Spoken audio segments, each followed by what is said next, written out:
Et il y a des films qui ne sont pas particulièrement flamboyants, mais qui comportent en eux des étincelles, et c'est pour ça qu'il faut s'y intéresser. Ce film est sorti en 1962, il s'appelle La Rue Chaude. En réalité, c'est une rue très tiède. Pas comme mon corps qui brûle à cause de la canicule.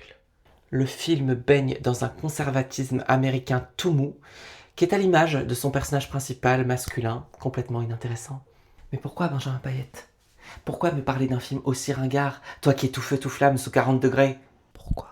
Je te parle de ce film pour le casting féminin et pour le sous-texte lesbien. Barbara Stanwyck joue le rôle d'une directrice de maison close qui semble très attachée à Ali, qui travaille pour elle. De même, le personnage de Barbara a un mari qui est un cul-de-jatte, un mari en quelque sorte castré, d'un point de vue psychanalytique freudien.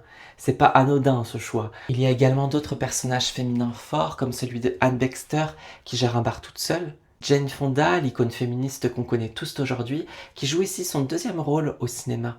Juanita Moore, qui 2 ans avant était nommée aux Oscars pour son rôle dans Mirage de la vie de Douglas Sirk, et qui dans ce film rejoue à nouveau une bonne, mais cette fois-ci une bonne qui ne fait pas du tout progresser l'intrigue, une bonne qui ne sert à rien.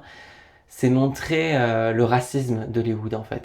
Pardonnez-moi de chercher des femmes lesbiennes, des femmes indépendantes, des femmes racialisées, dans les films qu'on pouvait trouver à l'époque quoi. Alors certes, la même année sort La Rumeur de William Wyler, qui est un film lesbien.